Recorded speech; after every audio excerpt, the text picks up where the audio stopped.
राहुल के हाथ में खराब ग्रेड वाली मार्कशीट है। उसका चेहरा निराशा से भरा है और उसका स्टडी टेबल बिखरा हुआ है। यह कहानी की शुरुआत है जहां राहुल को अपनी पढ़ाई में असफलता का सामना करना पड़ता है। उसके मन में सवाल उठते हैं, क्या मैं कभी सफल हो पाऊंगा? यह दृश्य पूरी कहानी के लिए आधार तैयार करता है। राहुल के दादाजी, एक सेवानिवृत्त शिक्षक, उसे चाय पीने के लिए बगीचे में बुलाते हैं। उनकी पीली साड़ी और शांत मुस्कान राहुल को आशा की किरण दिखाती है। दादाजी कहते हैं, बेटा, असफलता अंत नहीं है, बल्कि नई शुरुआत का संकेत है। यह पल राहुल की जिंदगी बदलने वाला साबित होगा। दादाजी हाथ से लिखी एक समय सारणी राहुल को देते हैं।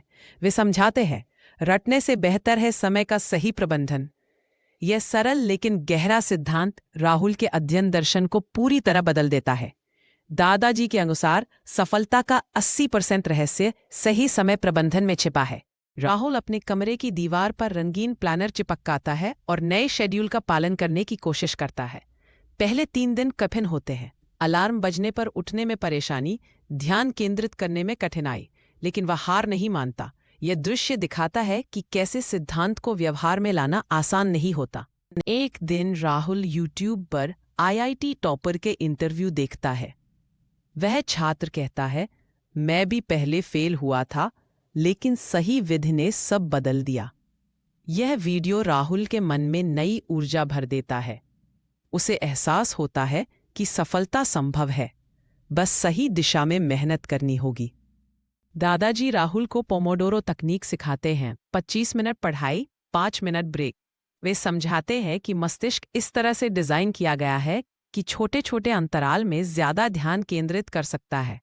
राहुल इस नई विधि को अपनाकर अपनी उत्पादकता में भारी वृद्धि महसूस करता है। राहुल के दोस्त उसे ऑनलाइन गेम खेलने के लिए बुलाते हैं, लेकिन वह दृढ़ता से मना कर देता है।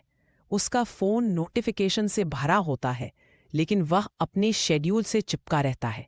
यह दृश्य दिखाता है कि कैसे राहुल ने अपनी इच्छा शक्ति को मजबूत बनाया है और विकर्षणों से निपटना सीखा है। राहुल और उसके दोस्त एक स्टडी ग्रुप बनाते हैं, जहां वे एक दूसरे को कॉन्सेप्ट समझाते हैं।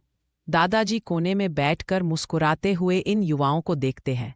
समूह अध्ययन से राहुल को एहसास होता है कि जब आप किसी को पढ़ाते हैं तो आप खुद भी बेहतर सीखते हैं। यह सीखने की एक नई विधि खोजने जैसा है। फाइनल परीक्षा से एक दिन पहले राहुल आत्मविश्वास से भरा हुआ है। उसकी नोटबुक अच्छी तरह से व्यवस्थित है और वह मुस्कुराते हुए पढ़ाई कर रहा है। यह दृश्य पहले के अव्यवस्थित, निराश राहुल के पूर्ण विपरीत है।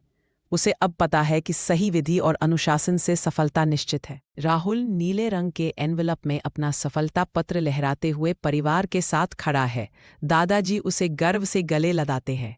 यह दृश्य पहले दृश्य के पूर्ण विपरीत है। जहां निराशा थी, वहां अब आनंद है।